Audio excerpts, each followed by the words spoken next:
Good morning, good afternoon, good evening. Tonight, I'd like to discuss this Twitter exchange between these two gentlemen, Musonza and Professor Jonathan Moyo.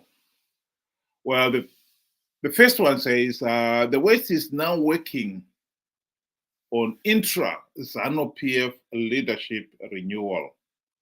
They've given up on the opposition. And in reply, Professor Moyo said, the tide has turned as Zimbabwe comes out of the cold into the fold of the global community in the new geopolitics, with Harare set to host the next forum of Africa-Nordic foreign ministers in 2025. Good tidings speaks for themselves. And he attached a video clip of their interview between Zimbabwe's Minister of Foreign Affairs, Frederick Shawa, and one of the Nordic ministers there. Let's just listen to it for a minute. Zimbabwe wishes to express its interest to host the forum, the next forum of our grouping in Harare, Zimbabwe, and that we will do the best we can if it's accepted that we host you at that time. Thank you.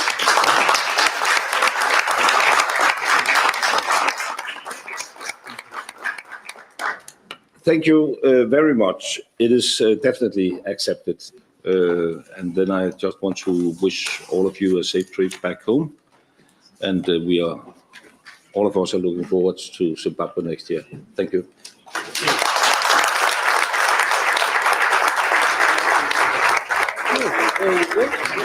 Here we go. Close to you. Yes. Thank you. Thank you. We've just finished a very successful meeting between the Nordic countries and the African countries, ministers of foreign affairs. And in the conclusion, it has been decided that the next meeting will be held in Zimbabwe next year. So we are elated. I have never been in Zimbabwe, so I'm Never been in? no. So I'm very, very happy about your offer. When you come to Zimbabwe, the meeting will take place in Harare. In what? In the capital, Yeah. Harare. Yeah. But when it finishes, I'm going to have something which will take you to Victoria Falls. That's what we discussed. This should take place on a beautiful lodge. Yeah. I think for preparatory meetings. I'm sure that I'll convince myself to do that, to take the team, the ministers to Victoria Falls. I think it's very important. All we need a meeting for preparation. Yes. There you have it. What's your reaction, Ben? Good day to you all. So, to some extent, I would agree to say, the Zimbabwe engagement is moving forward. I think the international community has, the main reason why, the international community have now, taken a softer stance, it is because of how our opposition not of late, but throughout the years, has shown that it is incompetent. It is, it is double standard. They are confused, basically. They don't know where exactly they stand as an opposition. Are they pro or are they against? So I think because of that, I think that is the main reason why the international community have have decided to take the softer stance. I don't think they have completely wiped out what the label that has been put on the regime to say they're illegitimate. There are reforms that are needed. There are areas that they need to fix. But for me, what I think is, why the softer stance? Why is it now going to as business as usual? It is because of our opposition that have, I think the correct word is incompetent, confused. Those two words would describe the opposition, and I wouldn't blame them for taking the business as usual approach. Well, to be more specific, the opposition cannot deny that they have had the opportunity to implement democratic reforms to end the Zanu PF de facto one-party state. They have had many opportunities to do so, but they keep repeating the same mistakes. I think last year's elections have really shocked anyone who was paying attention. Last year, not only did the usual election observers condemn the process as flawed, SADC, the AU election observers, also joined in.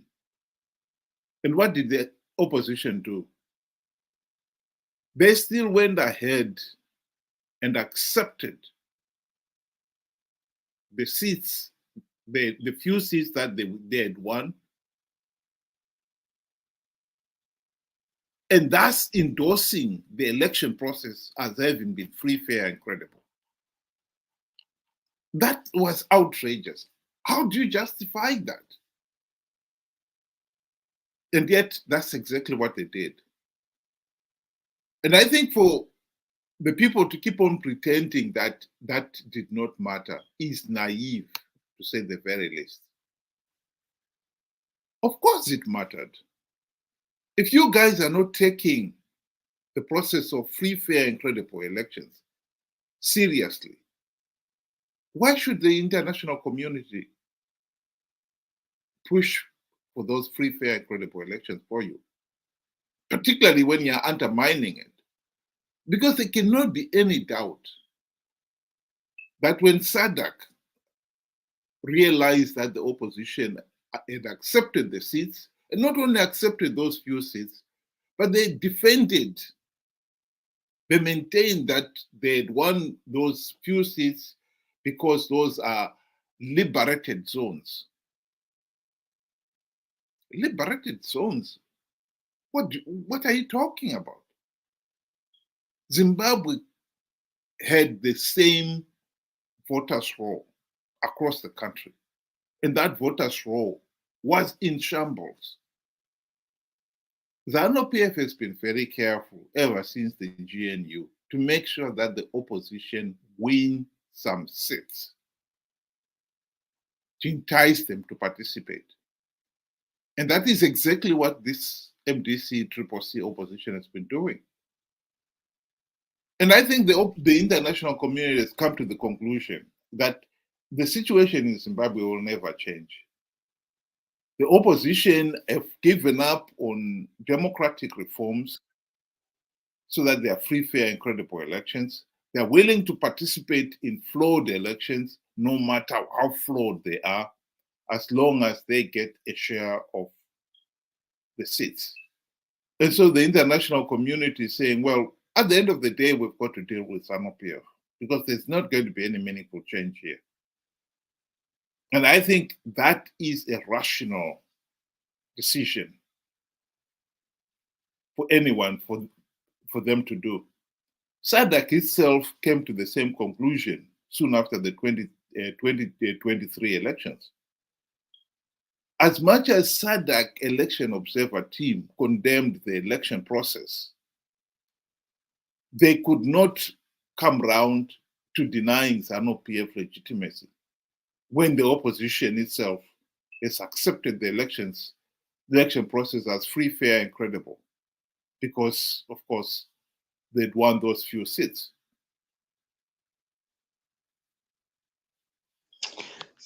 I wanted to say, we, like you had said, during the GNU, we had, the best chance for us to implement the reforms. But I want to draw our attention to the just past elections. I think when we got those, the observer mission to come to a conclusion, all of them, and, and to stamp illegitimacy on Zanu PF, I think we had a pole position. I think it was, the best position we've had in the whole decade. Let me say, what baffled me was the explanation that we got from the opposition, from individuals that defended the opposition, to say why they took up their seats.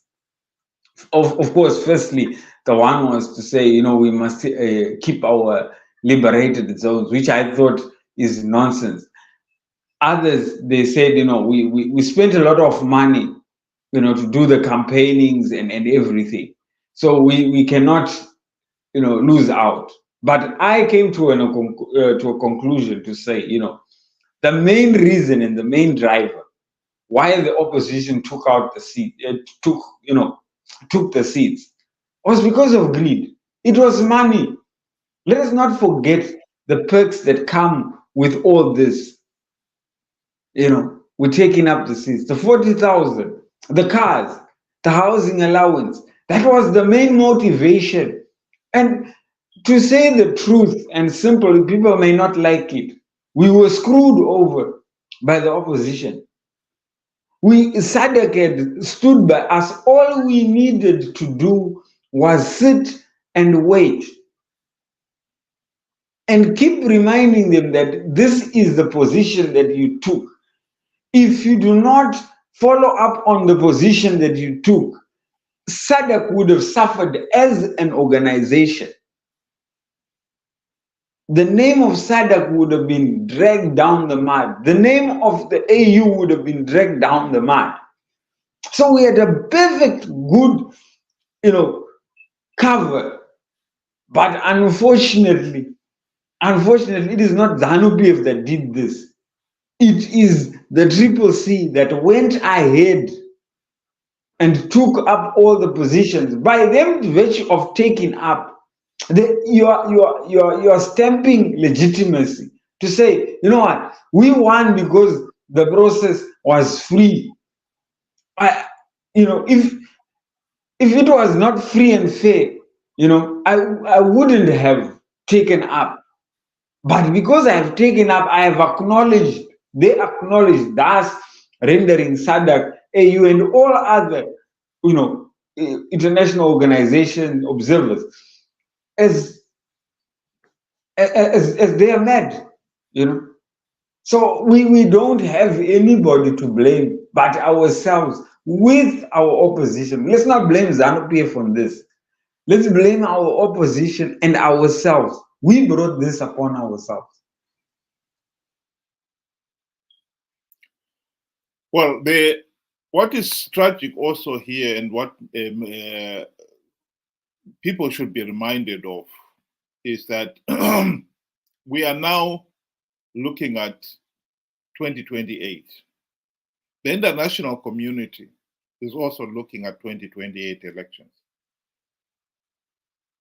If you were in the Foreign Affairs Department and they are discussing Zimbabwe,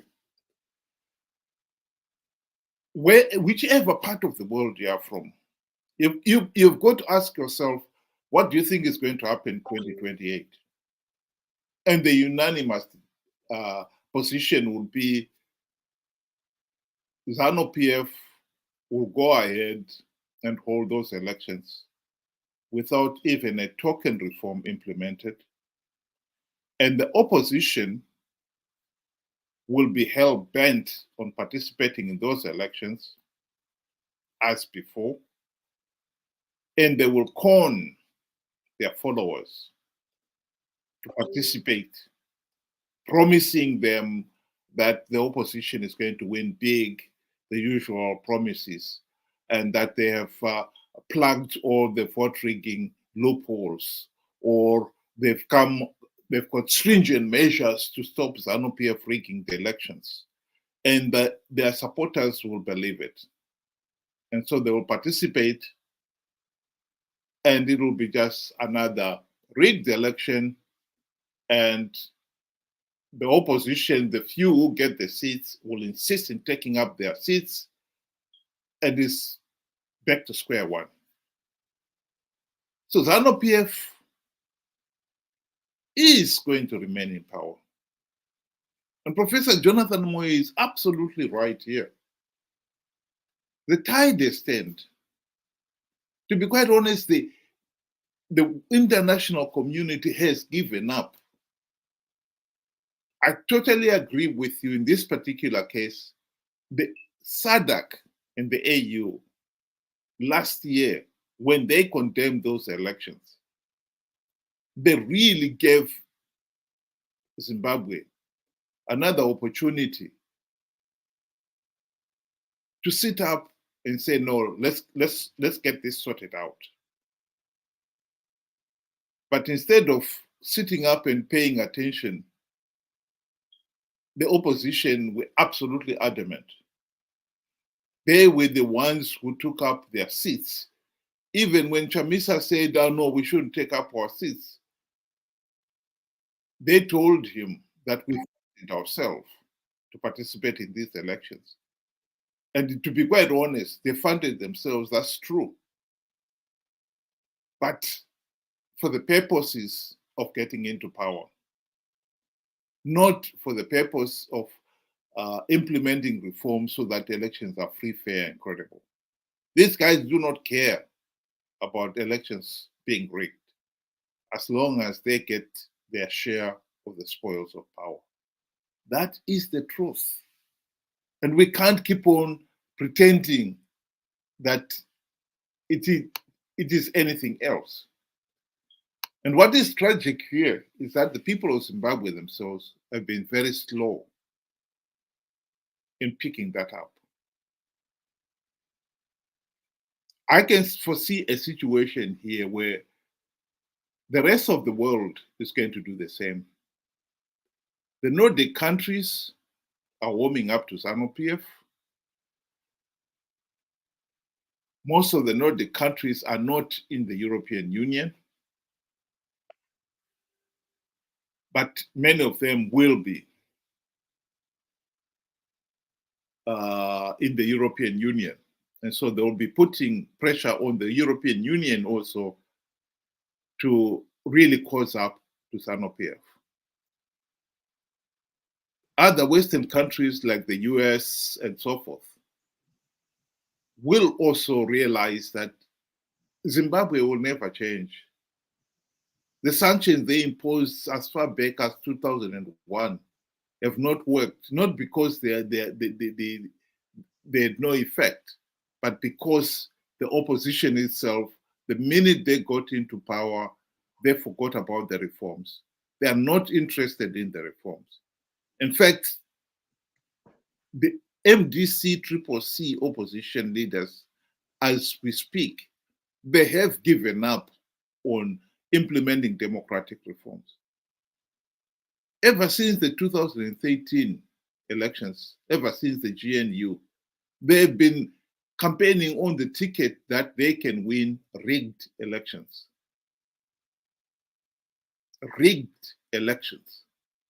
They claim they've got strategies of winning rigged elections. So Zimbabwe will never be a democratic country. And it is a pity that the people themselves have been so naive, so gullible, they've not realized it. This personality cult mentality, following Chamisa Chete Chete, may sound very well, very faithful to the leader, but it is destroying Zimbabwe's chances of becoming a democracy. If you are not interested in democracy, you are only interested in Chamisa getting into power, well, the West cannot be held responsible for that. I believe this is a warning shot. Zimbabwe is not going to become a democratic country, not because the West have given up on us, but because we have given up on ourselves. We had many opportunities to implement the democratic reforms and change the country's future. But we have again and again wasted those opportunities. Tragic. This is really, truly tragic.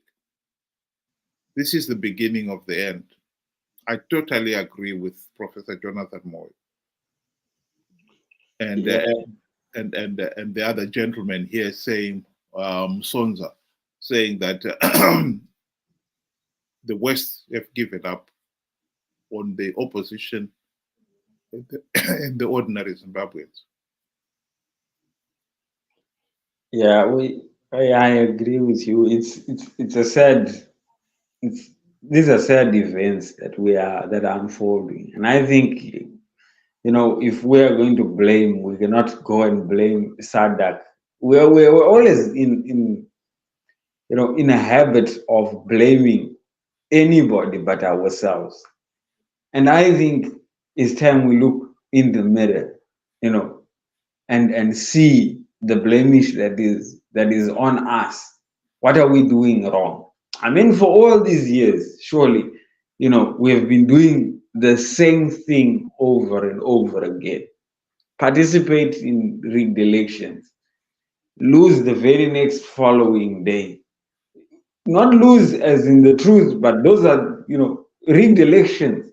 That is the outcome. Whatever strategy you have, as long as the dice is loaded, you will never be able to get what you want. It is impossible. You can, whatever strategy, there may be the best strategy that would make sense to anybody, but as long as you're not the one controlling, you know, the end result, you would never win. And I think, you know what, the more we continue participating in these elections, thinking that we would outnumber them or whatever, Zanu PF does not even need one person to vote for them when it comes to the ballot. What they need is people attending rallies so that it appears as if they have a lot of people. When it comes to the ballot, they don't even need anybody. They will still win them because they control the ballot. They know how to move the numbers in their favor. So whatever you think you can do, or whatever strategies you are making, I don't know how we can explain to Zimbabweans, my fellow Zimbabweans, to understand that whatever is in that ballot, it doesn't matter. Zanu PF will figure out numbers. It is just a process to show the world that we are doing this. Zanu PF needs people to attend rallies to show that it has people. That's why it buses people every day. It has people on a payroll just to move to rallies, to show the world. But when it comes to the ballot, it doesn't matter. When you are standing in the queue, does it show that you are Zanu PF or Triple C or whoever? No. But they will show you what they had in the files to say, these are our people. So that foolishness to say they will win rigged election is our biggest downfall. And we must change that. And history shows when we boycotted the elections, we got a GNU from that. So that is one strategy that is one. But straight after that, what did we go? Go back to our default settings, went back to participating in 2013, and they got thrashed. Not that they lost in the ballot, with the votes, the actual, they lost rigged elections. That's what is happening. I fail to understand why we cannot comprehend such a simple thing. We may think that this time is different. It will not be different because the conditions and the terms are still the same. So unless we implement reforms that will tilt the scales in our favor, we will just be going around in a vicious circle. And Zanu PF will be very, very happy to see you guys going for rallies to say these guys are surely going to make our day even better, because all we just have to do is to shuffle the numbers a bit. And we're not going to win by 70-80%. Just give them hope to say you missed by 2. Next time you will surely get there. It is all just fixed, giving you false hope. Also with the aid of the opposition coming to feed us a lot of nonsense. So in my conclusion, I would say, let us stop. Let us look in the mirror. Let us think for ourselves. Where are we going with this here whole fake promises? Let's hop on to the. We have been from red, we went to orange. Was it orange or yellow? Now we are going into blue. Surely we are going to be done with the whole colors, changing parties and all. That is not the solution. The party is still being heard by the same person. The solution lies in reforms. And even the observers, they say that you need to reform. That is my conclusion.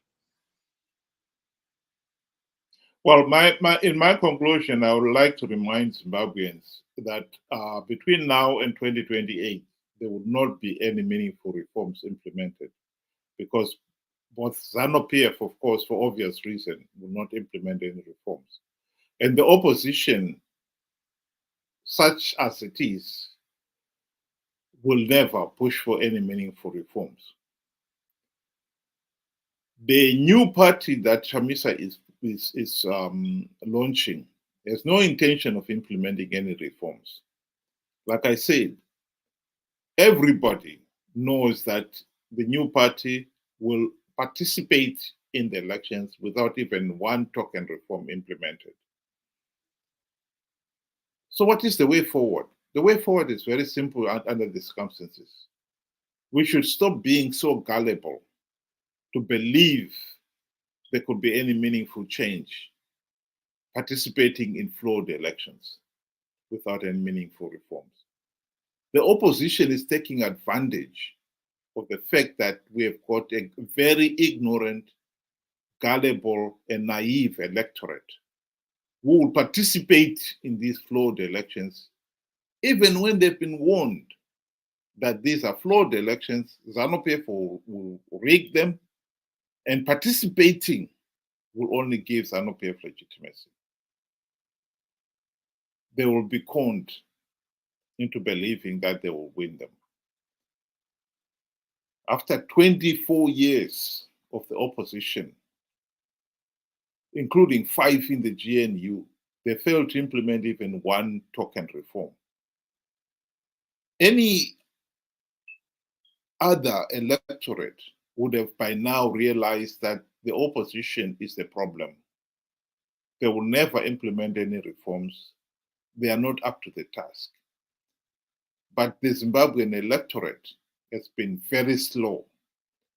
Even after 24 years, with not even a token reform in place, they still want to believe they can win rigged elections.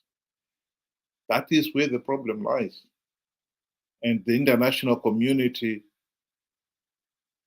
I think what we are seeing here is the international community giving up. If they're going to be stuck with Zanu PF, they may just as well get on with it. This is a country that has no intention of achieving any meaningful democratic change. They had many opportunities to do so, and they wasted those opportunities. And right now, all the opposition is ever interested in is coming up with strategies of winning rigged elections. The nonsense has gone on for so long, 24 years now, and still the gullible electorate believe it. Well, life has got to go on. Those who refuse to learn from the past will be forced to repeat the same lessons over and over again. I think what the Nordic countries are doing will be followed by the rest of the European countries. They've already softened their targets, their sanctions targeted at the Zanu PF leadership. But I think with time, they may even scrap them altogether.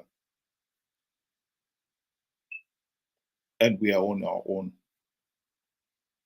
We are truly and well stuck. Zanu PF, with the backing of the international community, will be ruling until Madongami Ranyanka, as Zanu PF, some of the Zanu PF leaders love saying. They will be ruling forever. We had the chance to end the dictatorship. We wasted it. It's unbelievable that even now, with the benefit of hindsight, there are some people who still do not even understand what the GNU was all about. They have no clue what reforms are all about. Well, if you're that reckless, you deserve to suffer. Thank you very much, Benjamin. And to the listeners, thank you very much for joining us tonight. And we hope to see you soon. And by the way, for the listeners, I like to encourage you to, if you want to join, put your comments on the comment section there, and I can send you a link. And we can hear what you have to think, what you have to say on the subject. Thank you again, Benjamin. Good night. Thank you. Good night.